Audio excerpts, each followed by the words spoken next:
युवा कार्यक्रम एवं खेल राज्य मंत्री श्री निशित प्रमाणिक जी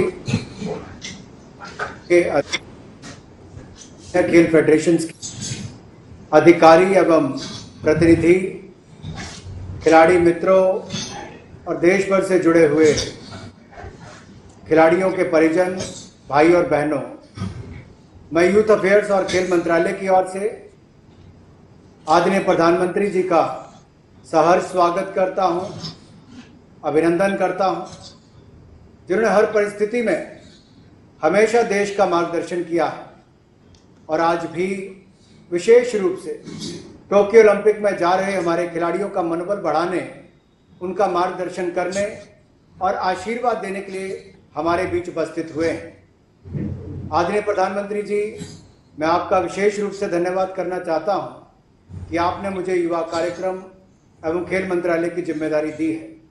मैं यहाँ पर उपस्थित सभी officials, coach staff, sports staff को भी धन्यवाद देना चाहता हूँ, जिन्होंने हमारे खिलाड़ियों की तैयारी में कोई कमी नहीं छोड़ी, जिसके बलबूते हमारे यहाँ प्रतिभावान प्लेयर्स टोक्यो ओलंपिक्स में देश का प्रतिनिधित्व करने जा रहे हैं। आपके आदेश पर खेल मंत्रालय ने किसी तरह की कोई कमी खिलाड़ियों की सुविधा में नहीं रखी है। टॉप स्कीम से लेकर डीजीसाई से लेकर खेल मंत्रालय ने हर तरह से प्रयास किया है कि हमारे खिलाड़ियों को सुविधाएं मिले। माननीय प्रधानमंत्री जी, खेल एक ऐसा क्षेत्र है जो बिना किसी भेदभाव, जाति, धर्म, समुदाय के बंधन के 130 करोड़ भारतीयों को एकता के सूत्र से जोड़ता है। देश के 22 राज्यों से 18 खेलों के 126 एथलीट्स टोक्यो ओलंपिक्स में 130 करोड़ भारतीयों का प्रतिनिधित्व करेंगे। माननीय प्रधानमंत्री जी, आपकी खेल के प्रति अभिरुचि, खेलों को बढ़ावा देने की आपकी कार्यशैली, आपके द्वारा खिलाड़ियों को दिया गया प्रोत्साहन हमेशा सराहनीय और प्रेरणादायक रहा है।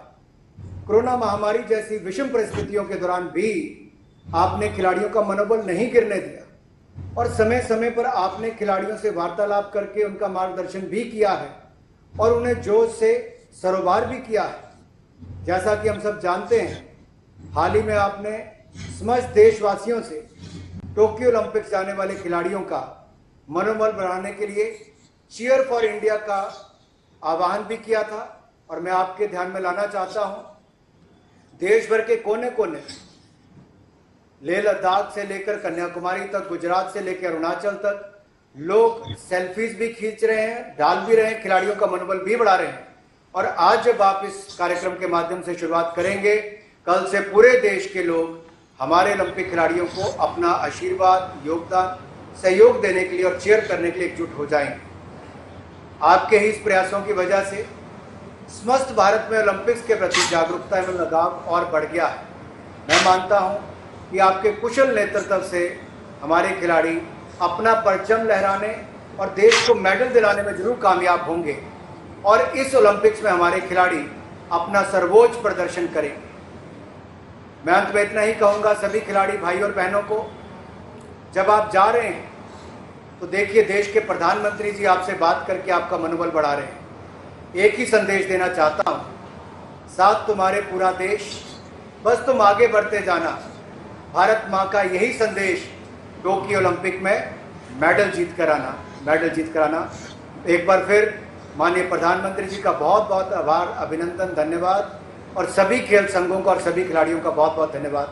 जय भारत, जय हिंद। मैं भारतीय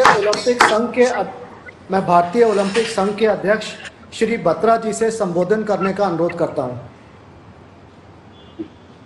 honourable Prime Minister Shri Narendra Modi ji, honourable sports minister Shri Anurag Thakur ji, honourable law and justice minister Shri Kiren Rijiju ji, honourable minister for state for sports Shri Nisith Pramanik ji, dear athletes and officials, it is an honor and privilege for every member of Indian contingent कि वह Tokyo जाने से पहले अपने देश के प्रधानमंत्री जी से शुभकामनाएं और आशीर्वाद लें।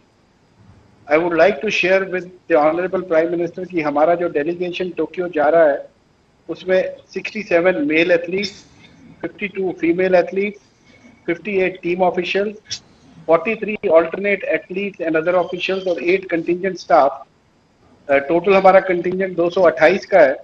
भारत के एथलीट 85 मेडल पॉसिबिलिटीज पर compete करेंगे टोक्यो ओलंपिक्स में।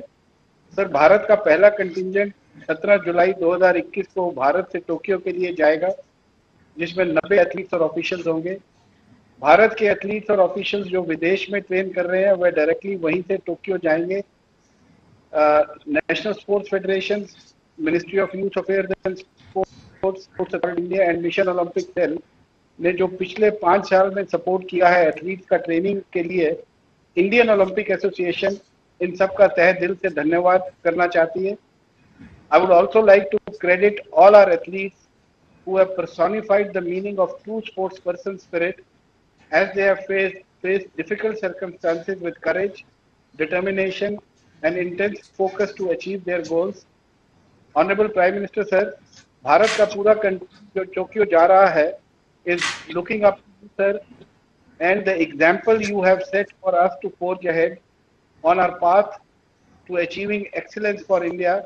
इस विषय में I am confident that your best wishes will go a long way in adding to the motivation of our athletes as they compete to bring glory to our country. I conclude by conveying my sincere thanks to all present here today for showing their support and best wishes to the athletes and officials representing India in the Tokyo Olympics. May our athletes feel the strength and prayers of every Indian citizen cheering from them for their homes. Thank you, Honorable Prime Minister, sir. Thank you, everyone. Jai Hind. अब मैं Tokyo जाने वाले athlete से request करूंगा कि वे माननीय प्रधानमंत्री जी से संवाद करें। सबसे पहले मैं दीपिका कुमारी जी से अनुरोध करूंगा। दीपिका जी नमस्ते। नमस्ते सर। दीपिका जी, पिछली मन की बात में मैंने आपकी और कई साथियों की चर्चा की थी। अभी पेरिस में गोल्ड जीतकर आपने जो करिश्मा किया, उसके बाद तो पूरे देश में आपकी चर्चा हो रही है। अब आप रैंकिंग में वर्ल्ड नंबर 1 हो गई हैं। मुझे पता चला है कि आप बचपन में आम तोड़ने के लिए निशाना लगाती थी। आम से शुरू हुई आपकी यात्रा बहुत खास है। अपनी इस यात्रा के बारे में देश बहुत कुछ जानना चाहता है। अगर आप कुछ बताएं तो अच्छा होगा। मेरी यात्रा बहुत अच्छी रही सर, स्टार्टिंग से ही। आम मुझे बहुत पसंद था, इसलिए स्टोरी पर ही। बट मैंने बैम्बू ब्रो से स्टार्ट किया था और फिर धीरे धीरे मैं मॉडर्न बो पे आई थी सर। बहुत अच्छी रही। स्टार्टिंग में थोड़ा सा स्ट्रगल हुआ था बिकॉज फैसिलिटीज वहाँ अच्छी नहीं थी। उसके बाद एक साथ आर्चरी करने के बाद काफी अच्छी फैसिलिटीज मिली सर और काफी अच्छे कोच भी मिले मुझे। दीपिका जी, जब आप सफलता के इतने शिखर पर पहुंच जाते हैं तो लोगों की आपसे अपेक्षाएं भी बढ़ जाती हैं।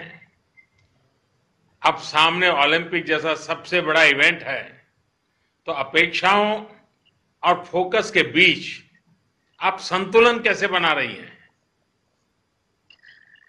सर, उम्मीदें तो है, लेकिन सबसे ज्यादा उम्मीदें खुद से होती है और हम यहीं पे फोकस कर रहे हैं कि जितना भी ध्यान है अपने प्रैक्टिस पे हो और कैसे मुझे परफॉर्म करना है, इस चीज पे मैं सर ज्यादा फोकस कर रही हूँ। चलिए, आपको बहुत बहुत बधाई कि आपने विषमताओं में हार नहीं मानी। आपने चुनौतियों को ही ताकत बना लिया है और मैं देख रहा हूं कि स्क्रीन पर मुझे आपके परिवारजन भी दिखाई दे रहे हैं। मैं उनको भी नमस्कार करता हूं। देश को पूरा भरोसा है कि आप ओलंपिक में भी ऐसे ही देश का गौरव बढ़ाएगी। आपको मेरी ढेर सारी शुभकामनाएं। Thank you sir. आइए हम अब प्रवीण कुमार जाधव जी से बात करते हैं। प्रवीण जी नमस्ते। नमस्ते सर। हाय, कसे काय? बरा है सर। राइट। प्रवीण जी, मुझे बताया गया कि आपकी ट्रेनिंग पहले एथलीट बनने के लिए हुई थी। हाँ आज सर। आप ओलंपिक में तीरंदाजी के लिए देश को रिप्रेजेंट करने जा रहे हैं, ये बदलाव कैसे हुआ? सर पहले मैं एथलेटिक्स करता था, तो मेरा सिलेक्शन गवर्नमेंट के एकेडमी में एथलेटिक्स के लिए हुआ। तो वहाँ के कोच थे, तो मेरा बॉडी थोड़ा कमजोर था उस टाइम, तो वो बोले कि आप दूसरे गेम में अच्छा कर सकते हो। तो उसके बाद मुझे आर्चरी गेम दिया गया, तो उसके बाद मैंने अमरावती में आर्चरी गेम कंटिन्यू किया। अच्छा, और इस बदलाव के बावजूद भी आप अपने खेल में कॉन्फिडेंस और परफेक्शन कैसे लाए? सर मेरा एक्चुअली घर से इतना मतलब अच्छा नहीं है, मतलब थोड़ा फाइनेंशियल कंडीशन ठीक ठीक नहीं है। तो मेरे सामने मुझे आपके पता। माताजी पिताजी दिख रहे हैं मुझे, मैं उनको भी हाँ सर। नमस्कार करता हूँ। हाँ हाँ, तो प्रवीण बताइए। मुझे पता था घर जाके मुझे भी मजदूरी करनी पड़ेगी, इससे अच्छा तो यहाँ मेहनत करके आगे कुछ अच्छा करना है, इसलिए मैंने इसमें कंटिन्यू किया। देखिए, आपके बचपन के कठिन संघर्ष के बारे में काफी जानकारी ली है, और आपके माता पिता ने भी, यानी जिस प्रकार से पिताजी दिहाड़ी मजदूरी से लेकर आज देश का प्रतिनिधित्व करने तक की यात्रा बहुत प्रेरणादायी है। और ऐसे कठिन जीवन आपने बिताया है, लेकिन लक्ष्य को कभी अपने आंखों के सामने से हटने नहीं दिया। आपके जीवन के शुरुआती अनुभवों ने चैंपियन बनने में आपकी क्या मदद की? सर जहाँ मुझे खुद कम मतलब लगता था कि यहाँ थोड़ा ज्यादा मुश्किल है, वहां मैं यही सोचता था कि अभी तक जितना भी किया, अगर यहाँ हार मान जाऊंगा तो सब कुछ खत्म हो जाएगा, इससे अच्छा कि ज्यादा और कोशिश करके इसको सफल करना है। प्रवीण जी, आप तो एक चैंपियन है ही, लेकिन आपके माता पिता भी मेरी दृष्टि से चैंपियन है। तो मेरी इच्छा है कि माता पिता जी से जरा बात करूं मैं। नमस्कार जी। आपने नमस्कार। मजदूरी करते हुए अपने बेटे को आगे बढ़ाया, और आज आपका बेटा ओलंपिक में देश के लिए खेलने जा रहा है। आपने दिखा दिया कि मेहनत और ईमानदारी की ताकत क्या होती है। अभी आप क्या कहना चाहेंगे?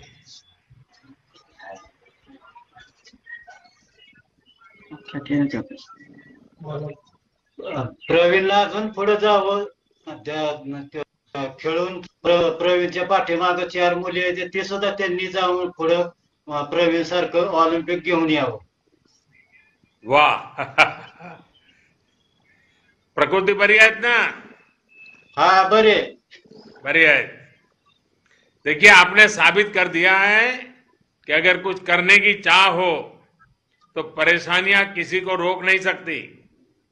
आपकी सफलता से ये भी स्पष्ट हो गया कि ग्रास रूट स्तर पर अगर सही चयन हो तो हमारे देश की प्रतिभा क्या नहीं कर सकती। प्रवीण, आपको बहुत बहुत शुभकामनाएं हैं मेरी, और फिर से एक बार आपके माता पिताजी को भी प्रणाम है। और जापान में जमकर खेलिएगा।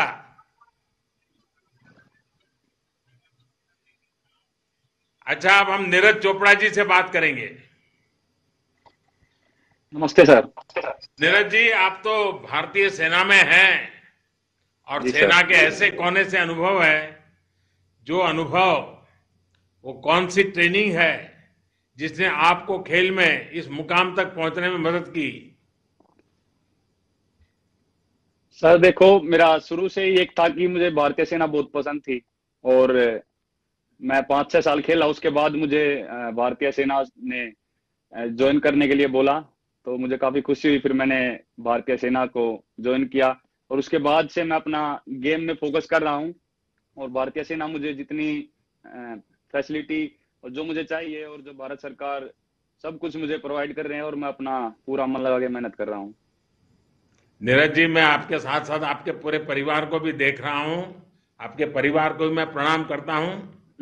नीरज जी, मुझे ये भी बताया गया है कि आपको इंजरी हो गई थी, लेकिन फिर भी आप इस साल अपने राष्ट्रीय रिकॉर्ड बना दिया है। आपने अपना मनोबल, अपनी प्रैक्टिस को ये सब कैसे संभाले रखा? मैं मानता हूं सर कि जो इंजरी है वो एक स्पोर्ट्स का पार्ट है। तो जो मैंने 2019 में काफी मेहनत की थी, उस साल वर्ल्ड क्या चैंपियनशिप थी आपको हमारी, तो और आपको स्पोर्ट्स की इंजरी में भी स्पोर्ट्स पर स्पिरिट दिखता है। सर क्योंकि हमारा यही सफर है, कुछ साल का हमारा करियर होता है और हमको अपने आप को मोटिवेट करना होता है। तो मेरा एक साल इसकी वजह से खराब हो गया था, क्योंकि मैंने तैयारी काफी की थी वर्ल्ड चैंपियनशिप के लिए और एशियन चैंपियनशिप के लिए, लेकिन इंजरी की वजह से वो उसमें दिक्कत होगी। फिर मैंने अपना पूरा फोकस ओलंपिक पे किया और अब दोबारा से कम बैक किया अच्छे से। मैंने फर्स्ट कंपटीशन खेला, उसमें ही ओलंपिक क्वालिफाई कर दिया था। उसके बाद फिर कोरोना की वजह से ओलंपिक पोस्टपोन हो गया, तो फिर अपनी तैयारी कंटिन्यू रखी सर, और फिर उसके बाद जो दोबारा से कंपटीशन खेल ले और फिर अपनी बेस्ट करके नेशनल रिकॉर्ड किया। और अभी भी सर पूरी मेहनत कर रहे हैं, कोशिश कर रहे हैं कि जितना अच्छा हो सके उतना बढ़िया करके आए ओलंपिक में। नीरज जी, बहुत अच्छा लगा आपसे बात करके। मैं एक महत्वपूर्ण बात आपसे कहना चाहता हूं। आपको अपेक्षाओं के बोझ तले दबने की जरूरत नहीं है। आप थैंक यू सर। अपना 100% दीजिए, बस यही मिजाज, बिल्कुल बिना सर, किसी दबाव यही के कोशिश है। यस पूरा सर। प्रयास कीजिए। मेरी आपको बहुत शुभकामनाएं हैं और आपके माता पिता को भी प्रणाम है। थैंक यू आइए सर। दुती चंद से बात करते हैं। दुती जी नमस्ते। ऑनरेबल प्राइम मिनिस्टर नमस्ते। दुती जी, आपके तो नाम का ही अर्थ है चमक। दुती का मतलब ही होता है आभार, और आप खेल के जरिए अपनी चमक बिखेर भी रही है। अब आप ओलंपिक में छा जाने के लिए तैयार हैं। इतनी बड़ी प्रतियोगिता तो आप कैसे देखती हैं? पहले तो आपको ये बता देती हूँ, मैं एक वीवर्स फैमिली से बिलोंग करती हूँ। मेरी फैमिली में 6 सिस्टर 1 ब्रदर, मम्मी डैडी को मिला 9 मेंबर। जब मेरे घर में लड़की से लड़की पैदा होती रहती थी, गांव वाले ने मेरी मम्मी को हमेशा क्रिटिसाइज करते थे कि इतना लड़की क्यों पैदा कर रहे हैं। तो बहुत गरीब फैमिली थे, खाने के लिए भी डाइट नहीं था, और मेरे पापा का इनकम भी बहुत कम ही था। मन में यही आपके योजना माताजी पिताजी मेरे सामने हैं। जी, तो मेरा मन में वही था कि मैं अच्छा खेलूंगी तो देश के लिए नाम रोशन करूंगी, गवर्नमेंट सेक्टर में मुझे जॉब मिल जाएगा, और जॉब में जो पगार आएगा इसमें मेरा फैमिली का सिचुएशन बदल सकती हूँ। तो आज स्पोर्ट्स के वजह से आज मैंने बहुत कुछ बदला है मेरी लाइफ को, मेरी फैमिली को। और मैं धन्यवाद दूंगी आपको और मेरे उनसे सीएम नवीन सर को, इसकी डॉक्टर अक्षय सामंत सर को, जिन्होंने मुझे हमेशा सपोर्ट किया है। आपके जो इसकी टीम के माध्यम से मुझे बहुत कुछ मिला है। सीएम नवीन सर भी मुझे बहुत मदद किया है, और किसका डॉक्टर अक्षय सामंत सर भी मुझे बहुत सपोर्ट किया है। मेरा हमेशा मेरे लाइफ में तो कंट्रोवर्सी रहता है। आपके टीवी माध्यम से एक बार मदद से पता होंगे आपको कि कितना चैलेंज करके कितना दिक्कत करके मैं आज यहाँ तक पहुंची। मेरा मन में वही है, मैं जो साथ में ओलंपिक जा रही है, सेकंड ओलंपिक जा रही है, टोक्यो ओलंपिक ईयर में भी पार्टिसिपेट किया था 36 ईयर के बाद 100 मीटर में पीटी समिति के बाद। अभी सेकंड टाइम ओलंपिक जा रही हूँ। मेरे साथ में हमेशा हिम्मत तो लेके जाऊंगी, मैं डरूंगी नहीं इधर, क्योंकि इंडिया का कोई महिला कमजोरी नहीं है। महिला आगे ही बढ़ते रहेगी इंडिया में, और महिला लोग आगे ही बढ़ते के देश का नाम रोशन करेंगे। मैं जैसे हिम्मत के साथ ओलंपिक में खेलूंगी और देश के लिए मेडल लेने के लिए कोशिश करूंगी। दुती जी, आपकी वर्षों की मेहनत का फैसला कुछ ही सेकंड में होना होता है। हार और जीत में पलक झपकने भर की देर होती है। इसका सामना करना कितना मुश्किल होता है? बेसिकली 100 मीटर में देखने का तो आसान है, 10-11 सेकंड में खत्म हो जाता है, लेकिन इसको प्रिपरेशन करने से साल भर लग जाता है। बहुत सारा मेहनत करना पड़ता है। एक 100 मीटर भागने के लिए हमको 10 बार रिपीटेशन लगाना पड़ता है। बहुत सारा जिम एक्सरसाइज, बहुत सारा स्विमिंग पूल एक्सरसाइज करना पड़ता है, और हमेशा चैलेंज की तरह लेना पड़ता है कि वो ब्लॉक स्टार्ट में आपको थोड़ा सा गिर जाएंगे तो आपको डिस्क्वालीफाई करके निकाल देंगे। तो हर चीज को ध्यान दे के हमको रनिंग करना पड़ता है। नर्वस तो रहता है मन में, डर भी आता है, लेकिन मैं हिम्मत के साथ लड़ाई करती हूँ। जैसे मेरा पर्सनल लाइफ में हिम्मत के साथ लड़ाई करके आ रही हूँ, तो ऐसे हमेशा 100 को हिम्मत के साथ चैलेंज के साथ लड़ाई करके मैं रनिंग करती हूँ, और इसमें अच्छा टाइम भी करती हूँ और देश के लिए मेडल भी लाती हूँ। दुती जी, आपने देश के लिए बहुत से रिकॉर्ड बनाए हैं। देश को उम्मीद है कि आप इस बार ओलंपिक पोडियम पर जरूर अपनी जगह बनाएगी। आप निर्भीक होकर खेलों में भाग लीजिए। पूरा भारत अपने ओलंपिक खिलाड़ियों के साथ है। मेरी आपको बहुत शुभकामनाएं और आपके माता पिता को विशेष प्रणाम। आइए अब हम आशीष कुमार जी से बात करते हैं। आशीष जी नमस्कार। आपके पिता राष्ट्रीय स्तर के कबड्डी खिलाड़ी थे और आपके परिवार में कई खिलाड़ी रहे हैं। आपने बॉक्सिंग क्यों चुनी? सर बॉक्सिंग जब मैं छोटा था तो सर हमारे घर पे माहौल खेल का था। तो मेरे फादर बहुत अच्छे प्लेयर रहे थे अपने टाइम में, तो वो चाहते थे कि मेरा बेटा भी बॉक्सिंग खेले। तो मेरे पास उस टाइम कबड्डी के कोर्स नहीं किया गया, लेकिन मेरे परिवार में मेरे भाई रेसलिंग खेलते थे और बॉक्सिंग खेलते थे, तो काफी अच्छे लेवल तक खेले हैं। तो मुझे भी इन दोनों में से किसी एक को फोन करने के लिए कहा गया। मैं पतला था और ज्यादा गठीला नहीं था, तो उस वजह से मैंने सोचा कि रेसलिंग तो नहीं कर पाऊंगा, तो इसलिए मुझे शायद बॉक्सिंग ही करनी चाहिए। तो वैसे सर जब झुकाव हुआ बॉक्सिंग की तरफ इसी तरीके से। आशीष जी आपने कोविड से भी लड़ाई लड़ी है। एक खिलाड़ी के तौर पर आपके लिए कितना कठिन रहा? आपका खेल, आपकी फिटनेस प्रभावित ना हो, इसके लिए आपने क्या किया? और मैं जानता हूं आपने इस क्रूशियल टाइम में अपने पिताजी को भी खो दिया। ऐसे समय भी आपने इस जो मिशन को लेके निकले थे उसमें जरा भी इधर उधर होने नहीं दिया। तो मैं जरूर आपके मन के भाव जानना चाहूंगा। सर 25 दिन पहले, कंपटीशन के 25 दिन पहले मेरे पिताजी की मृत्यु हो गई थी, जिस वजह से मैं काफी सदमे में था कि मैं इमोशनली भी बहुत हर्ट हो चुका था। काफी प्रॉब्लम जो है मुझे उस टाइम फेस करनी पड़ी।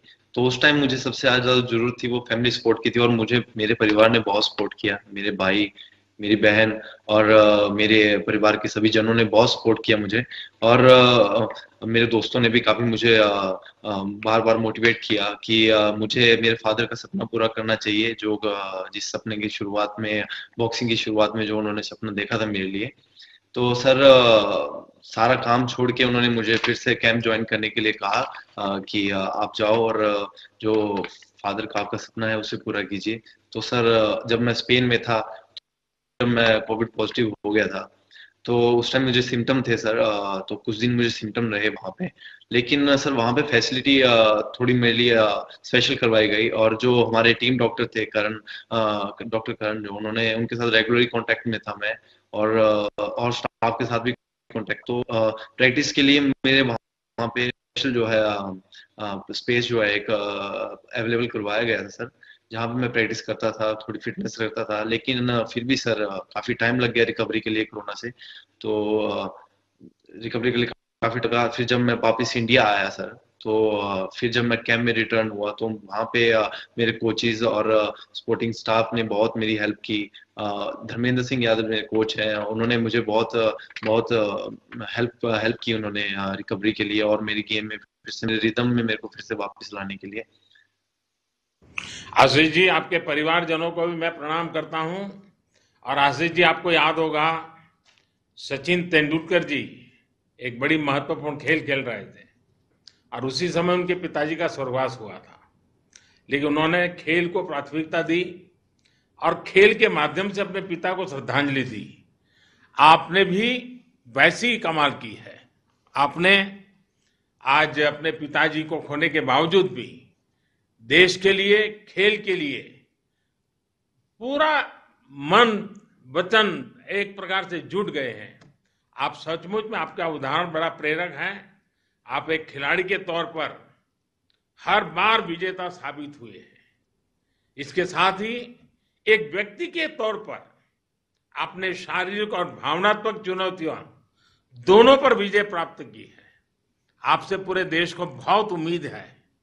हमें विश्वास है कि ओलंपिक के प्लेटफॉर्म पर भी आप अच्छा प्रदर्शन करेंगे। मेरी तरफ से आपको बहुत शुभकामनाएं हैं, आपके परिवारजन को भी मेरा प्रणाम है। धन्यवाद। आइए, हम सबका परिचित चेहरा है, परिचित नाम है, हम मैरी कॉम से बात करते हैं। मैरी कॉम जी, नमस्ते। प्रणाम। नमस्ते सर। आप तो ऐसी खिलाड़ी है जिनसे पूरा देश प्रेरणा लेता है। इस ओलंपिक दल में भी बहुत से खिलाड़ी ऐसे होंगे जिनके लिए आप स्वयं भी एक आदर्श रही है। अगर वो भी आपको फोन करते ही होंगे, और अगर फोन करते हैं तो आपको क्या पूछते हैं?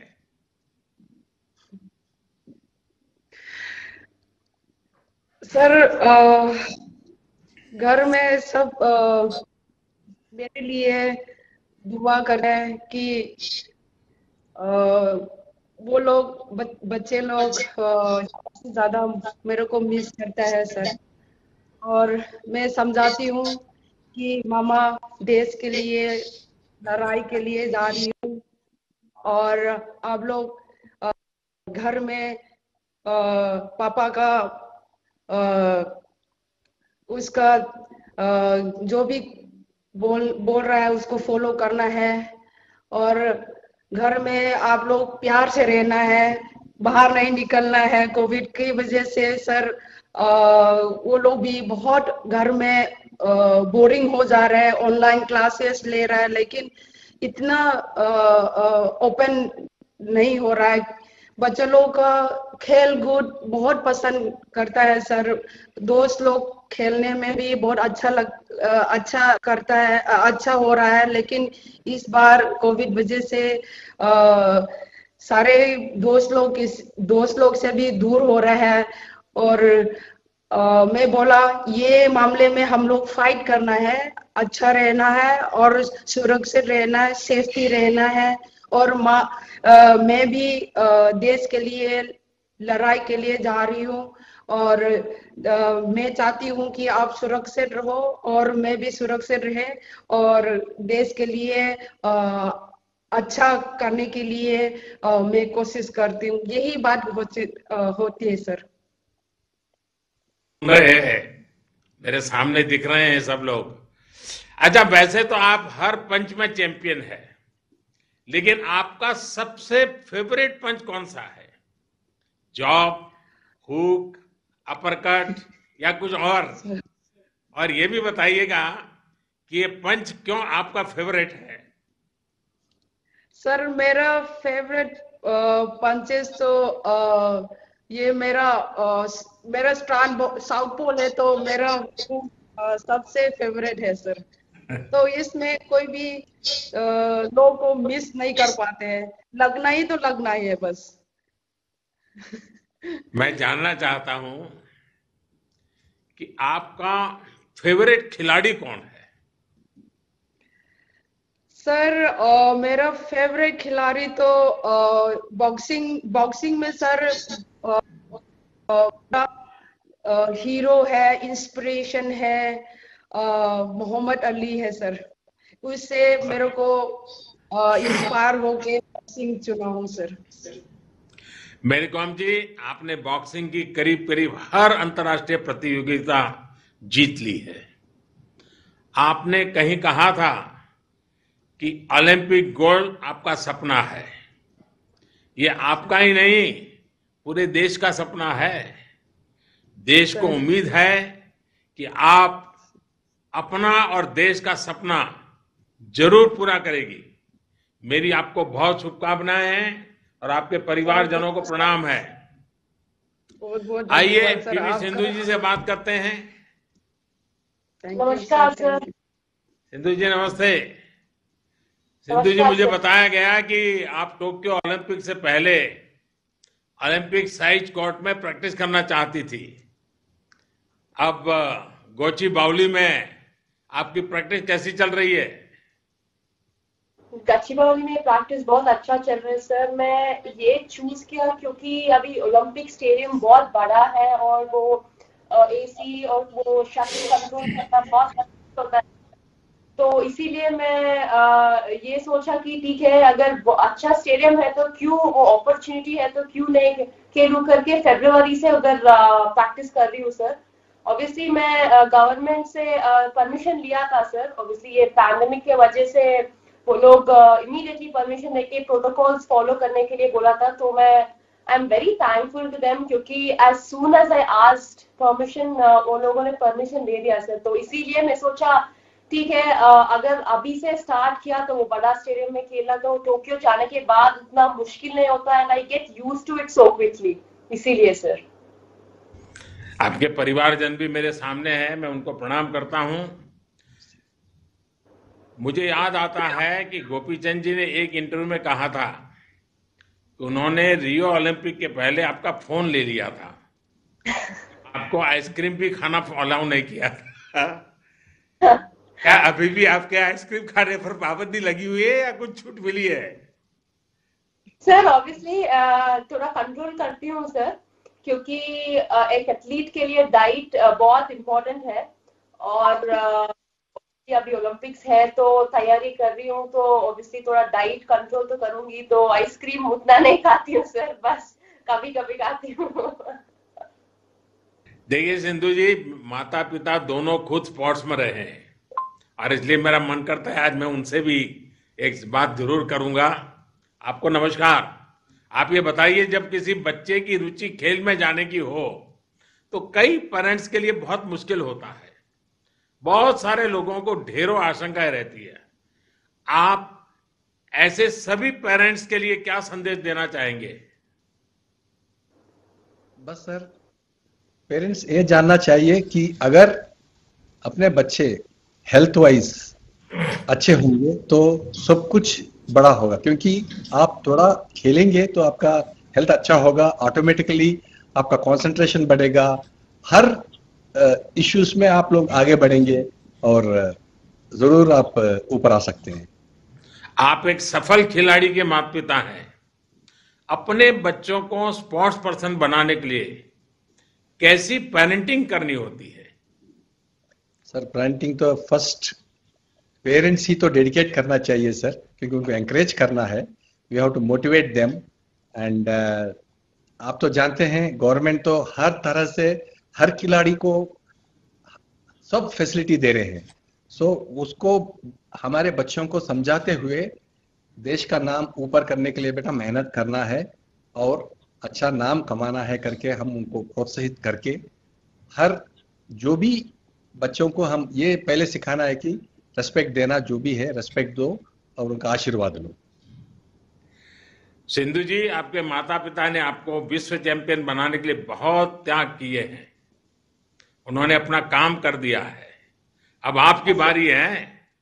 आप खूब मेहनत कीजिए और मुझे विश्वास है कि इस बार भी आप जरूर सफल होगी, और जब सफलता के बाद मेरा मिलना होता ही आप लोगों से, तो मैं भी आपके साथ आइसक्रीम खाऊंगा।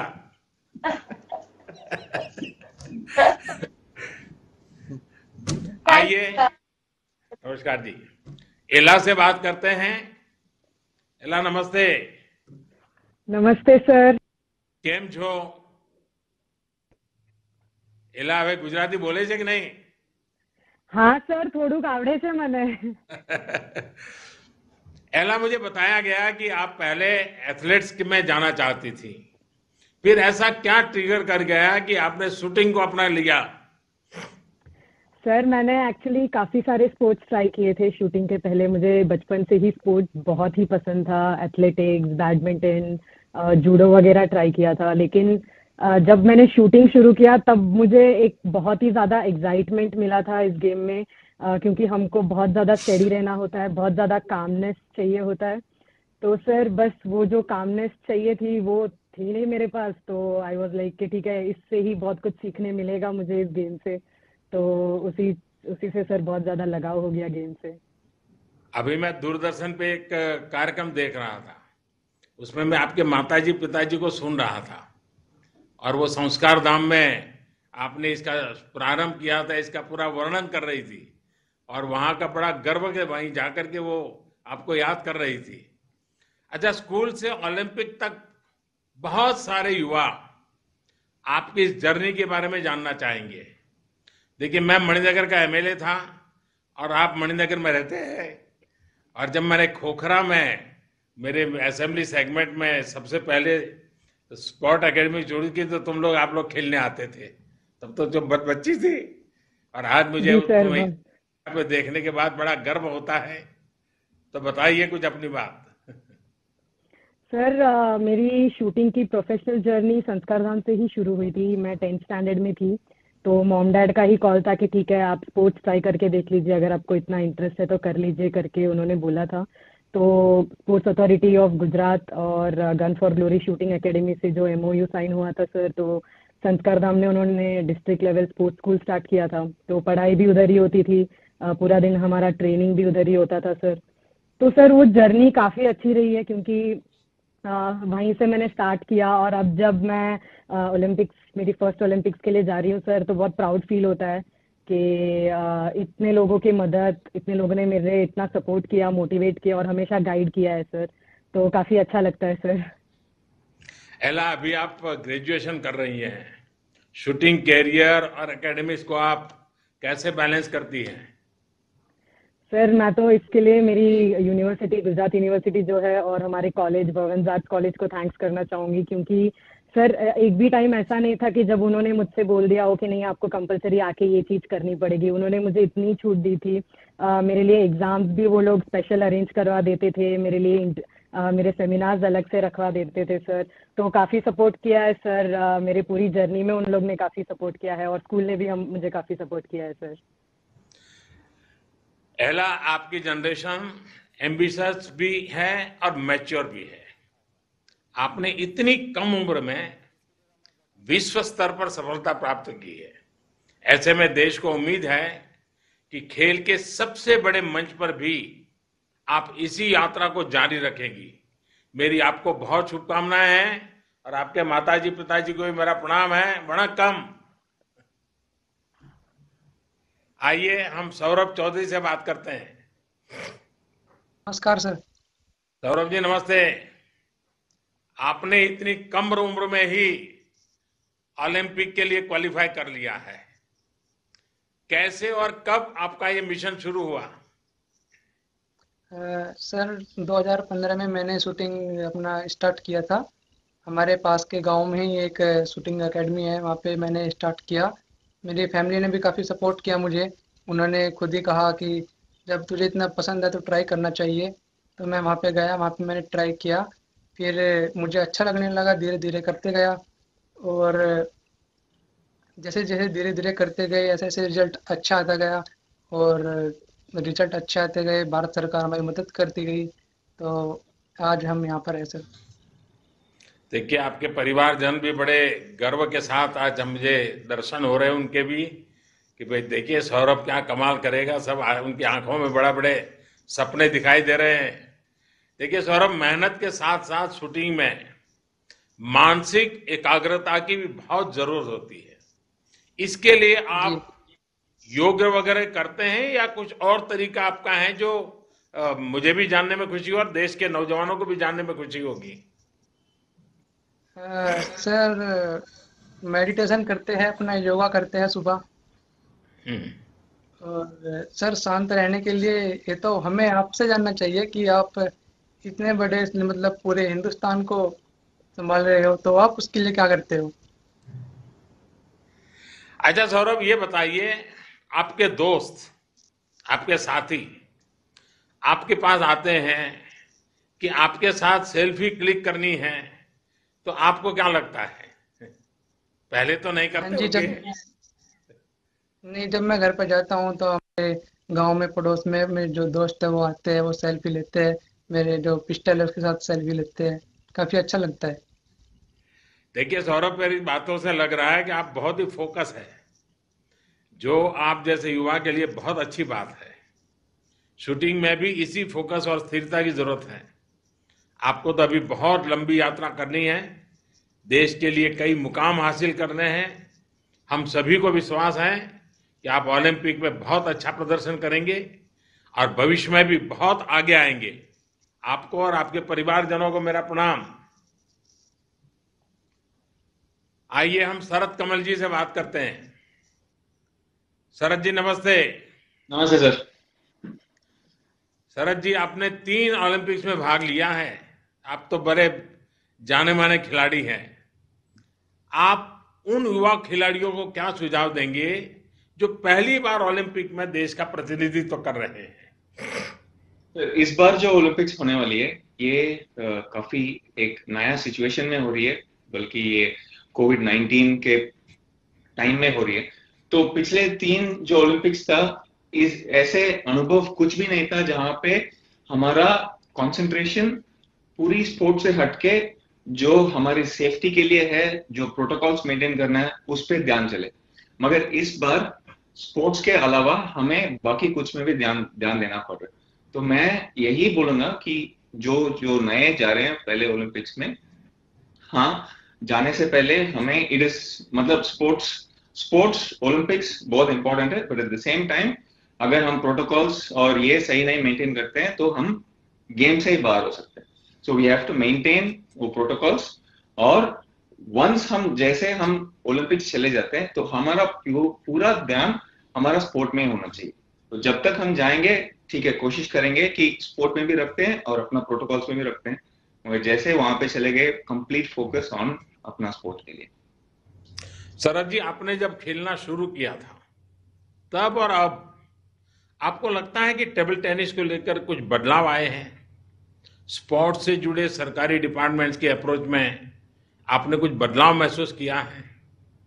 बहुत सारे फर्क हुए हैं सर। जैसे 2006 में जब मैं पहली बार कॉमनवेल्थ के मेडल जीता था, गोल्ड मेडल जीता था, और अब की बार 2018 में जब हम सब मिलके गोल्ड मेडल जीते, जैसे मनिका बत्रा ने भी जीती थी, मतलब 2 first women female Indian table tennis player to win gold medals, तो उन्होंने 2 जीते, हमने भी मेन में 1 जीते, और 8 मेडल जब आए, वो 2006 की और 2018 में बहुत फर्क थी।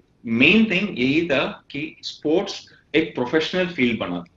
जब 2006 में तब मैं जीता था, तब स्पोर्ट्स में उतना प्रोफेशनलिज्म नहीं थी। हाँ, वो इंडस्ट्री एकदम तब भी वो एक्स्ट्रा करिकुलर, मतलब पढ़ाई ज्यादा इंपॉर्टेंट थी, स्पोर्ट्स एक साइड लाइन थी।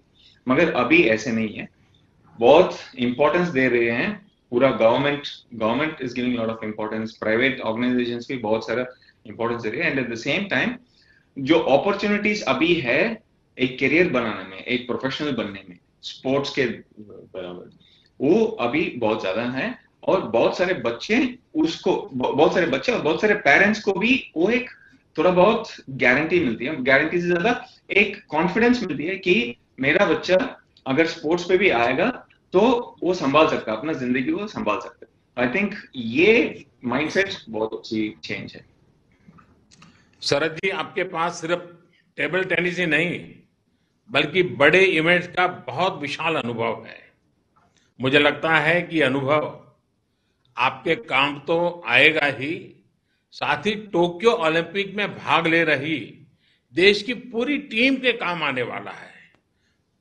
आप एक बड़े की भूमिका में इस बार एक प्रकार से पूरी टीम को, एक विशेष भूमिका भी आपके सामने आई है, और मुझे विश्वास है कि खुद के खेल के साथ साथ उस पूरी टीम को संभालने में भी आपका बहुत बड़ा योगदान रहेगा और आप उसे बखूबी निभाएंगे, मुझे पूरा भरोसा है। मेरी आपको बहुत शुभकामनाएं हैं, और आपकी टीम को भी, आपके स्वजन भी मुझे दिख रहे हैं, उनको भी मेरा नमन। आइए मनिका बत्रा जी से बात करते हैं। मनिका जी नमस्ते। नमस्ते सर। मनिका, मुझे बताया गया है कि आप टेबल टेनिस खेलने के साथ ही गरीब बच्चों को ये खेल सिखाती भी है, उनकी मदद भी करती हैं। आप खुद ही युवा हैं, आपके विचार कैसे आया?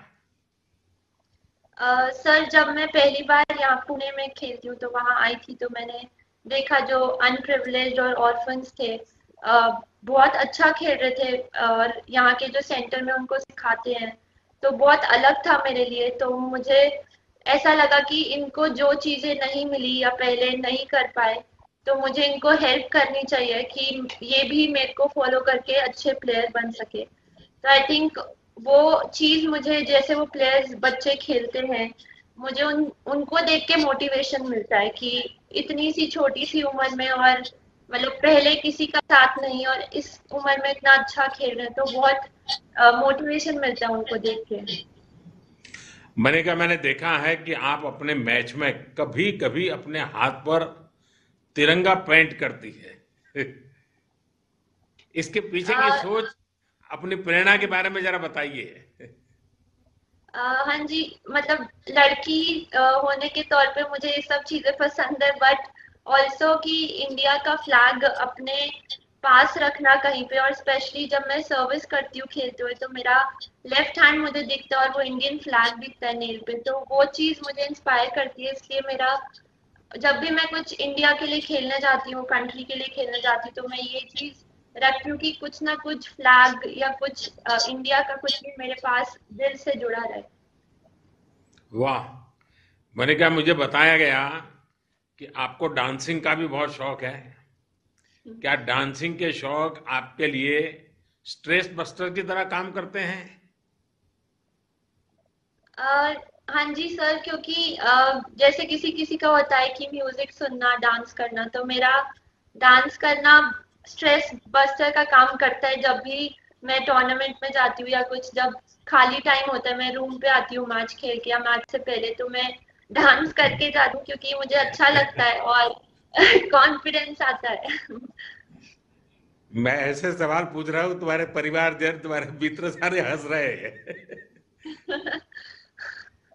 मैंने कहा आप अंतर्राष्ट्रीय स्तर पर चैंपियन है, आप बच्चों को भी अपने खेल से जोड़ रही हैं। आपकी सफलता सिर्फ उन्हीं बच्चों के लिए नहीं बल्कि देश के सभी टेबल टेनिस युवा खिलाड़ियों को प्रेरित करेगी। मेरी आपको बहुत शुभकामनाएं हैं। आपके सभी साथियों को सब बड़े उत्साह से आज के इस कार्यक्रम में हिस्सा ले रहे हैं। आपके परिवारजन सब देख रहे हैं। सबको मेरी बहुत बहुत शुभकामनाएं, बहुत बहुत धन्यवाद। आइए अब हम विनेश जी से मिलते हैं। विनेश फोगाट जो। विनेश नमस्ते। सर नमस्ते। आप फोगाट फैमिली से हैं। आपके पूरे परिवार ने खेलों के लिए इतना कुछ देश को दिया है। इस पहचान की वजह से थोड़ा एक्स्ट्रा प्रेशर, थोड़ी ज्यादा जिम्मेदारी तो नहीं आ जाती है? सर जिम्मेदारी तो बिल्कुल आती है, क्योंकि फैमिली ने जो काम स्टार्ट किया है वो खत्म करना है, और वो जो सपना ओलंपिक्स का लेके स्टार्ट किया था वो जब मेडल आएगा उसके बाद ही शायद खत्म होगा। तो उम्मीद तो है सर, पूरे देश की उम्मीद है, फैमिली की भी उम्मीदें होती हैं, और मुझे लगता है कि उम्मीदें जरूरी हैं हमारे लिए, क्योंकि जब उम्मीदें दिखती है तभी हम लोग थोड़ा सा एक्स्ट्रा पुश करते हैं एक लेवल पे जाने के बाद में। तो अच्छा लगता है सर, कोई प्रेशर नहीं है, अच्छे से खेलेंगे और देश को प्राउड करने का बिल्कुल मौका देंगे। देखिए, पिछली बार आपको रियो ओलंपिक में चोट की वजह से हटना पड़ा था। पिछले साल भी आप बीमार थी। आपने इन सारी बाधाओं को पार कर शानदार प्रदर्शन किया। इतने स्ट्रेस को सक्सेस में बदलना ये अपने आप में बहुत बड़ी बात है। ये कैसे किया आपने? सर डिफिकल्ट होता है काफी, बट वही है कि एज ए एथलीट, हम एथलीट टॉप लेवल पे अगर हमें परफॉर्म करना है तो हमें मेंटली स्ट्रांग रहना पड़ता है। और एज ए एथलीट मैं सोचती हूँ कि हमें ये जरूरी है उस लेवल पे ले जाने के लिए, वो पुश करने के लिए। सो फैमिली का एक बहुत बड़ा रोल रहता है आपके पीछे, तो फैमिली का सपोर्ट रहता है हमेशा। और जो भी हमारी फेडरेशन है या टॉप से साई है, सभी लोग पूरा ईमानदारी के साथ में लगे रहते हैं। तो एक रहता है कि नहीं, उन लोगों को निराश नहीं करना है जो लोग इतना सब हमारे पीछे लगा रहे हैं उम्मीदों के साथ में। तो ऐसे कहीं पे रुकना नहीं है, क्योंकि वो रुकना नहीं है इसीलिए वो हमें पुश कर रहे हैं। वो काफी चीजें हैं सर उस टाइम पे याद आती हैं, तो हम उसके लिए लगे रहते हैं, चाहे इंजरी हो चाहे कोई भी चीज आए। मुझे तो पूरा यकीन है कि आप टोक्यो में बहुत शानदार प्रदर्शन करने वाली है। क्या हम उम्मीद करें कि अब आगे आप पर भी एक फिल्म आने वाली है? सर बस आप लोगों की दुआ है, और चाहेंगे कि हम सभी जितने भी एथलीट जा रहे हैं अपनी कंट्री को मौका दे, हर दिन मेडल आते रहें, और आप लोग जो पूरा देश जो उम्मीदें लगाए बैठा है उनको हम निराश ना करें। आपके माता पिताजी भी जुड़े हैं। आपके पिताजी तो आपके गुरु भी हैं एक प्रकार से। जरा मैं पिताजी से बात जरूर करना चाहूंगा। आपसे मेरा सवाल जरा थोड़ा हट करके है। जब कोई फिट और तंदुरुस्त होता है तो हमारे देश में कहते हैं कौन सी चक्की का आटा खाते हो।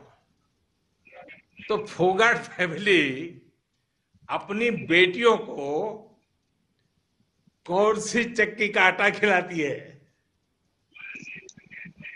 वैसे ये भी बताइए कि विनेश को क्या मंत्र देकर टोक्यो भेज रहे हैं आप? देखिए, जो चक्की का आटे की है, हम जो अपने गांव के घर की चक्की का आटे खाते हैं और अपने देसी के उसका, और गाय भैंस रखते हैं, गाय भैंस का दूध दही मक्खन यही खिलाया, हरी सब्जी। और विनेश का जो पिछली बार जो 2016 में जो दौड़ लगी थी, जो सारे देश को उम्मीद थी, उस टाइम जो सारे देश को दुख हुआ था, हम तो पिताजी माँ बाप हैं तो हमको तो दुख होना था। तो आज जो मेरी बेटी है पूरा उम्मीद है, मैंने तो एक ही वादा किया था, अगर ओलंपिक गेम में मेडल लेकर आओगे तो भी मैं एयरपोर्ट पे लेने आऊंगा, इतने भाई मैं आऊंगा नहीं। और आज भी मैं लगा हूँ इस चीज पर, आज मुझे विश्वास है। पिछली बार तो मेरी बेटी रह गई थी, लेकिन अब की बार ओलंपिक में पूरी आस उम्मीद है। जनो इसके पिछले टूर्नामेंट देख लो, लगती जो अपने जो आगे बढ़ाते रही है, मेडल लेती है, तो अब की बार मेरी बेटी में पूरा विश्वास भरोसा है, अब की बार भी गोल्ड मेडल देकर आएगा, मेरे सपना पूरा करेगी। देखिए विनेश जी, आपके पेरेंट्स की बातों से मुझे भरोसा हो गया है कि विनेश आप जरूर जीतेगी। आप लड़ती हैं, गिरती हैं, जूझती हैं, पर हार नहीं मानती हैं। आपने अपने परिवार से जो सीखा है, जरूर वो इस ओलंपिक में देश के काम आएगा। मेरी आपको बहुत बहुत शुभकामनाएं हैं। आपके माता पिता जी को मेरे प्रणाम है। आइए हम साजन प्रकाश जी से मिलते हैं। साजन जी नमस्ते। नमस्ते। मुझे बताया गया है कि आपकी तो माता जी ने भी एथलीट्स में देश का गौरव बढ़ाया है। अपनी माता जी से आपने क्या क्या सीखा? Sir, my mother is my everything, and she was a sports person in earlier days, and she helped me to come over all the struggles and hurdles for this achievement, sir. अच्छा, मुझे ये बताया गया कि आपको गहरी injury भी हो गई थी, आप इससे कैसे उभरे सजन? First of all, for 18 months after the closure of pool, we had a lot of struggles, and with the injury, we were out of the pool for so long, and it was very frustrating and depressing at the first time. But with my support of all the people, my coaches, his wife Gauri Aunty, and Go Sports, Kerala Police, SF Swimming Federation of India, and FINA, everyone supported me through thick and thin. I think that has helped me to come out mentally strong and overcome this pain and from the injury, sir. साजन, आप Olympic में जाने से पहले ही भारतीय खेलों के सुनहरे इतिहास में जगह बना रहे हैं। मुझे उम्मीद है कि आप अपने प्रदर्शन से इस ओलंपिक उपलब्धि को और स्वर्णिम बनाएंगे। मेरी आपको बहुत शुभकामनाएं हैं और आपके सारे साथी बड़े उत्साह के साथ इस बार यहाँ जुड़े हुए हैं, उनको भी मेरी बहुत बहुत धन्यवाद मैं करता हूँ। आइए हम मनप्रीत सिंह जी से मिलते हैं। मनप्रीत जी नमस्ते। नमस्कार सर। मुझे बताया गया कि कोरोना की पहली वेव के दौरान आप सभी साथी बेंगलुरु में एक साथ रहे, सबने मिलकर कोरोना का मुकाबला किया, और इससे टीम स्पिरिट पर क्या असर पड़ा? सर एक्चुअली मैं कहना चाहूंगा कि गवर्नमेंट का उस टाइम बहुत ज़्यादा सपोर्ट रहा था, क्योंकि हम लोग यहाँ पे बेंगलोर में कैंप में थे, तो उस वक्त ये था कि हम लोगों ने ऐसे अपनी टीम को कैसे हम लोग स्ट्रॉन्ग कर सकते हैं उसके ऊपर काम किया। हम लोगों ने एक दूसरे के प्लेयर्स के बैकग्राउंड के बारे में जाना कि हाँ कि किससे कैसे प्लेयर ने अपना बैकग्राउंड स्टार्ट किया, कैसे उनकी फैमिली ने सेक्रीफाइस किया कि अपने बेटों अपने बच्चों को यहाँ तक पहुँचाने के लिए। उस चीज़ के बारे में जाना कि हाँ कि इससे क्या है कि हमारी टीम बॉन्डिंग और ज़्यादा स्ट्रॉन्ग होगी।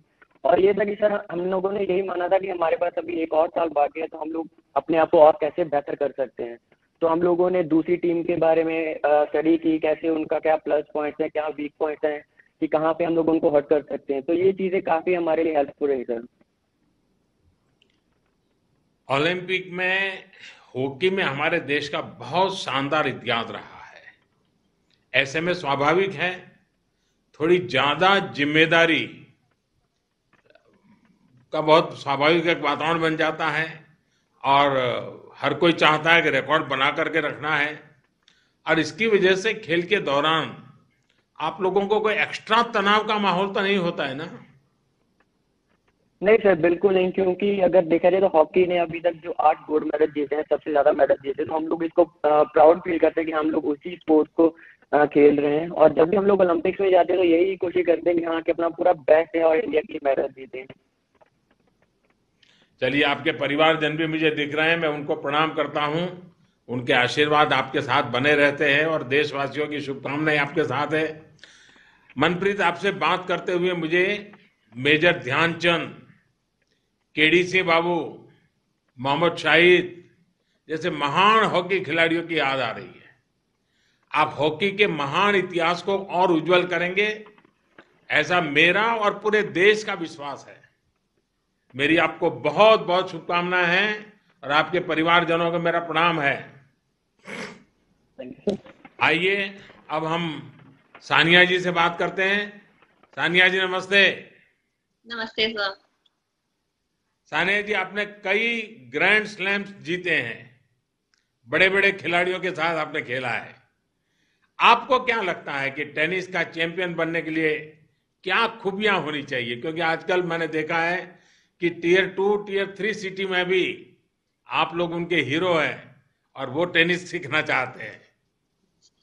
जी सर, आई थिंक टेनिस एक ऐसा ग्लोबल स्पोर्ट है जिसमें जब मैंने स्टार्ट किया था 25 साल पहले तो जाहिर बात है ज्यादा लोग टेनिस खेलते नहीं थे, लेकिन आज जैसे आप कह रहे हैं बहुत सारे ऐसे बच्चे हैं जो टेनिस रैकेट उठाना चाहते हैं और जो प्रोफेशनल बनना चाहते हैं और जो बिलीव करते हैं कि वो टेनिस में एक बड़े खिलाड़ी बन सकते हैं। उसके लिए आपको जाहिर बात है मेहनत की जरूरत होती है, सपोर्ट, लगन और बहुत बहुत सारी आई थिंक डेस्टिनी भी एक रोल प्ले करती है इसमें। लेकिन मेहनत के और टैलेंट के बगैर कोई भी चीज में कुछ नहीं होता, चाहे वो टेनिस हो या कोई भी स्पोर्ट हो।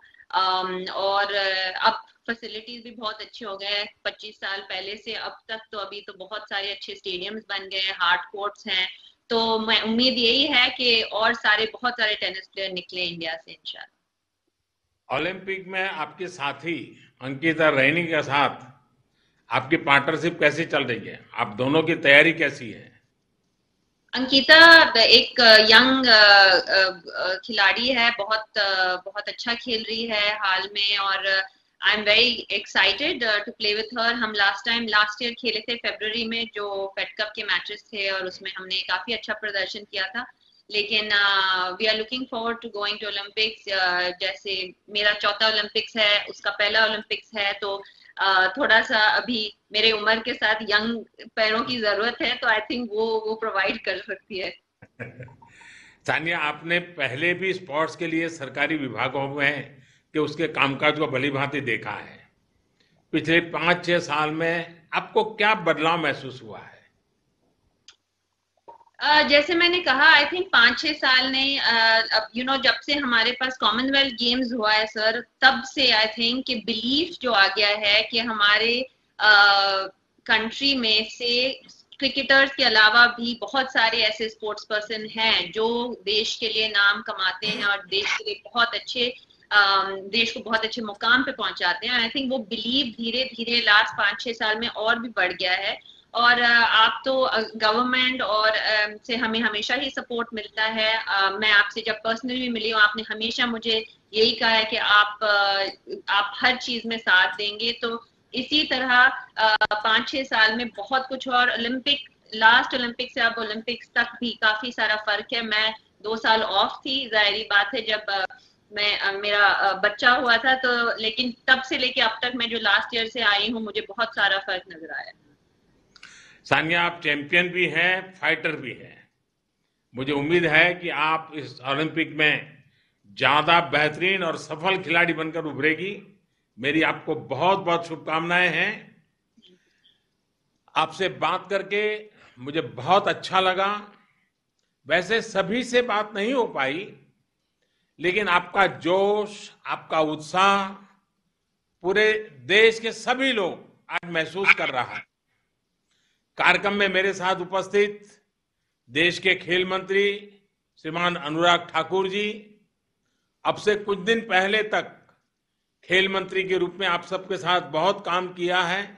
ऐसे हमारे वर्तमान कानून मंत्री श्रीमान किरण रिजिजू जी, खेल राज्य मंत्री हमारे यंगेस्ट मिनिस्टर हैं हमारी टीम के श्रीमान निशित प्रामाणिक जी, स्पोर्ट्स से जुड़ी संस्थाओं के सभी प्रमुख, उनके सभी सदस्य और टोक्यो ओलंपिक में हिस्सा लेने जा रहे सभी मेरे साथियों, सभी खिलाड़ियों के परिजन, आज हमारी वर्चुअल बातचीत हुई है, लेकिन मुझे और अच्छा लगता यदि मैं आप सभी खिलाड़ियों को यहां दिल्ली के अपने घर में होस्ट करता, आप लोगों से रूबरू मिलता।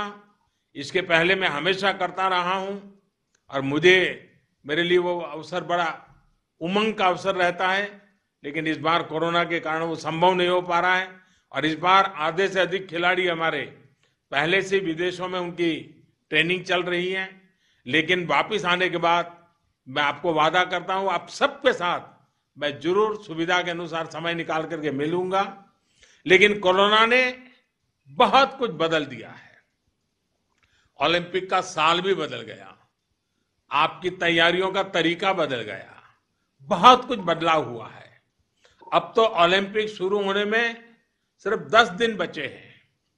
टोक्यो में भी एक अलग तरह का माहौल आपको मिलने वाला है। साथियों, आज आपसे बातचीत के दौरान देश को भी पता चला कि इस कठिन समय में भी देश के लिए आपने कितनी मेहनत की है, कितना पसीना बहाया है। पिछली मन की बात में मैंने आप में से कुछ साथियों के इस परिश्रम की चर्चा भी की थी। मैंने देशवासियों से आग्रह भी किया था कि वो देश के खिलाड़ियों के लिए, आप सभी के लिए चीयर करें, आपका मनोबल बढ़ाएं। मुझे ये देखकर आज खुशी होती है कि देश आपको चीयर कर रहा है। हाल के दिनों में #cheer for India के साथ कितनी ही तस्वीरें मैंने देखी हैं। सोशल मीडिया से लेकर देश के अलग अलग कोनों तक पूरा देश आपके लिए उठ खड़ा हुआ है। 135 करोड़ भारतीयों की शुभकामनाएं खेल के मैदान में उतरने से पहले आप सभी के लिए देश का आशीर्वाद है। मैं भी अपनी ओर से आपको ढेर सारी शुभकामनाएं देता हूं। आप सभी को देशवासियों से लगातार शुभकामनाएं मिलती रहे, इसके लिए नमो ऐप पर भी एक खास प्रावधान किया गया है। नमो ऐप पर जाकर भी लोग आपके लिए चीयर कर रहे हैं, आपके लिए संदेश भेज रहे हैं। साथियों, आपके साथ देश भर की भावनाएं जुड़ी हुई हैं और जब मैं आप सभी को एक साथ देख रहा हूं तो कुछ चीजें कॉमन नजर आ रही हैं। और जब मैं आपको देखता हूं तो कॉमन बातें हैं, बोल्ड, कॉन्फिडेंट एंड पॉजिटिव। आप में एक कॉमन फैक्टर दिख रहा है, डिसिप्लिन, डेडिकेशन और डिटर्मिनेशन। आप में कमिटमेंट भी है, कॉम्पिटिटिवनेस भी है। यही क्वालिटीज न्यू इंडिया की भी है। इसलिए आप सब न्यू इंडिया के रिफ्लेक्शन है, देश के भविष्य के प्रतीक है।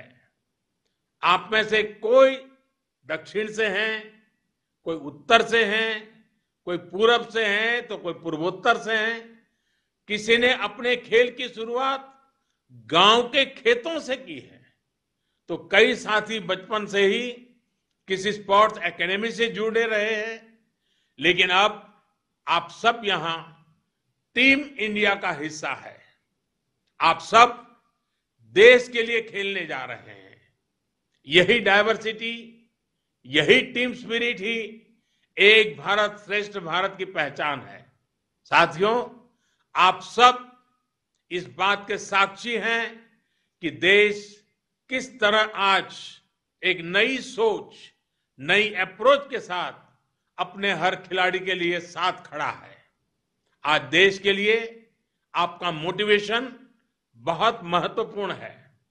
आप खुलकर खेलें, अपने पूरे सामर्थ्य के साथ खेल सके, अपने खेल को, अपनी टेक्निक को और निखार सके, इसे सर्वोच्च प्राथमिकता दी गई है। आपको याद होगा, ओलंपिक के लिए एक हाई लेवल कमेटी का गठन काफी पहले ही कर दिया गया था। टारगेट ओलंपिक पोडियम स्कीम के तहत सभी खिलाड़ियों को हर संभव मदद दी गई। आपने भी इसे अनुभव किया है। पहले की तुलना में जो बदलाव आज आए हैं, उन्हें भी आप महसूस कर रहे हैं। मेरे साथियों, आप देश के लिए पसीना बहाते हैं, देश का झंडा लेकर जाते हैं, इसलिए ये देश का दायित्व है कि आपके साथ डटकर खड़ा रहे। हमने प्रयास किया है खिलाड़ियों को अच्छे ट्रेनिंग कैंप्स के लिए, बेहतर इक्विपमेंट के लिए। आज खिलाड़ियों को ज्यादा से ज्यादा इंटरनेशनल एक्सपोजर भी दिया जा रहा है। स्पोर्ट से जुड़ी संस्थानों में आप सबके सुझावों को सर्वोपरि रखा, इसीलिए इतने कम समय में इतने बदलाव आ पाए हैं।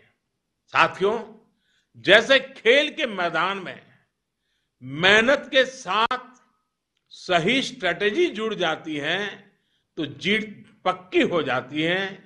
यही बात ग्राउंड के बाहर भी लागू होती है। देश ने खेलो इंडिया और फिट इंडिया जैसे अभियान चलाकर मिशन मोड में सही स्ट्रेटेजी में काम किया, तो परिणाम भी आप देख रहे हैं। पहली बार इतनी बड़ी संख्या में खिलाड़ियों ने ओलंपिक के लिए क्वालिफाई किया है। पहली बार इतने ज्यादा खेलों में भारत के खिलाड़ी हिस्सा ले रहे हैं। कई खेल ऐसे हैं जिनमें भारत ने पहली बार क्वालिफाई किया है। साथियों, हमारे यहां कहा जाता है, अभ्यासात जायते नृणाम द्वितीया प्रकृति ही, अर्थात हम जैसा अभ्यास करते हैं, जैसा प्रयास करते हैं, धीरे धीरे वो हमारे स्वभाव का हिस्सा हो जाता है। इतने समय के से आप सब जीतने के लिए प्रैक्टिस कर रहे हैं। आप सबको देखकर, आपकी इस ऊर्जा को देखकर कोई संदेह बचता भी नहीं है। आपको और देश के युवाओं का जोश देखकर ये कह सकता हूं कि वो दिन दूर नहीं जब जीतना ही न्यू इंडिया की आदत बन जाएगी। और अभी तो ये शुरुआत है। आप टोक्यो जाकर जब देश का परचम लहराएंगे तो उसी पूरी दुनिया देखेगी।